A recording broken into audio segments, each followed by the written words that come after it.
Vous savez, la situation aujourd'hui est pire que celle qu'a connue France Télécom à ses heures les plus sombres. Et comme on est soignant, on est là pour soulager la souffrance des autres. Et quand on souffre soi-même, on n'en parle pas. Vous savez, aujourd'hui, on a un vrai problème.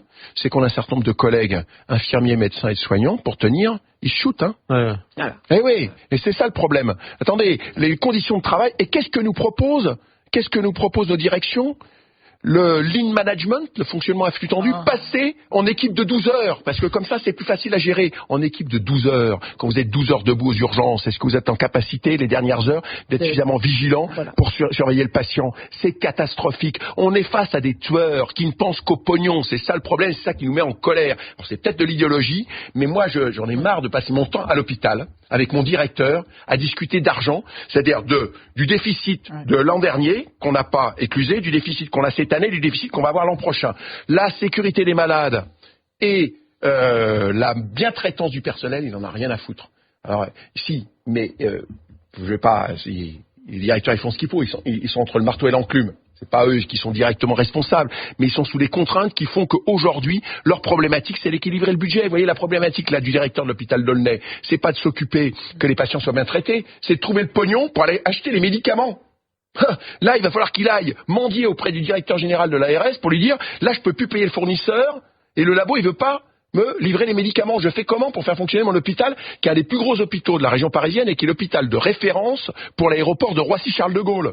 Attendez, dans quel pays on vit? On est la 6e puissance mondiale, on n'est pas capable d'acheter des médicaments dans un hôpital? Aujourd'hui, rien que pour les urgences, pour rattraper le retard, il faut 10 000 emplois. Dans les EHPAD, les directeurs des EHPAD demandent 40 000 emplois. Donc voilà, c'est pas du sur-mesure local. Est-ce qu'on les a, ces 10 000 emplois? Est-ce qu'on les a sous la main? Est-ce qu'on a les gens formés pour pouvoir rapidement arriver et prendre leur poste dans les urgences? Aujourd'hui, il faudrait déjà éviter que les gens en poste s'en aillent. Voilà. Des difficultés qu'on rencontre aujourd'hui, c'est que comme on n'a aucune réponse pour améliorer les conditions de travail, pour être mieux rémunérés, les gens s'en vont de l'hôpital, des infirmières, des médecins. Voilà, c'est ça la réalité aujourd'hui. Infirmières, médecins, on quitte l'hôpital aujourd'hui. Aujourd'hui, à l'assistance publique hôpitaux de Paris, quand même le plus grand hôpital d'Europe, il y a 400 postes d'infirmières vacants et on trouve personne à embaucher. Et dans le même temps, Monsieur Hirsch, il a fallu qu'on mène une bataille là avec les collègues aides-soignantes.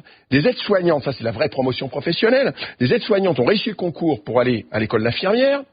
Et jusqu'à présent, on leur payait leurs études pendant 3 ans et elles devaient 5 ans à l'hôpital. Vous voyez, c'est un bon contrat. Eh bien, Monsieur Hirsch, le directeur général de l'assistance publique, initialement, il nous a dit « Ah, j'ai pas d'argent pour leur payer leurs études. » Attendez, on marche sur la tête. Vous savez, quand on veut embaucher du personnel, quand il a fallu embaucher du personnel dans les hôpitaux français dans les années 70, on avait besoin de personnel. On a été chercher pour faire infirmière des jeunes bretonnes. On a été chercher pour faire des aides-soignantes, des jeunes antillaises. On leur payait le voyage, on leur payait le logement, on leur payait leurs études. Et on avait ensuite du personnel. Donc c'est l'incurie politique de ces dernières années, mais qui est voulue, qui met l'hôpital à l'os. Et aujourd'hui, on demande à ce que on ait les moyens pour que ces fonctionnent. Attends une seconde, parce que là, dans votre phrase, j'ai entendu, c'est l'incurie politique qui est voulue. Oui. Pourquoi ça a été voulu? Pourquoi volontaire? Parce que vous savez qu'aujourd'hui, les services publics doivent être réduits au minimum.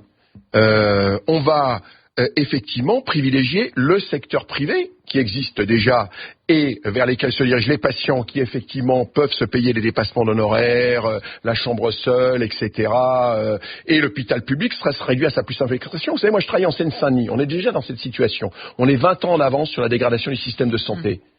En Seine-Saint-Denis, on a un service public dégradé, il n'y a plus de médecins en ville, et heureusement qu'il reste l'hôpital qui est le médecin traitant pour la population la plus pauvre économiquement et culturellement. On est dans une société qui devient de plus en plus inégalitaire. On pense qu'au pognon, qu'au business.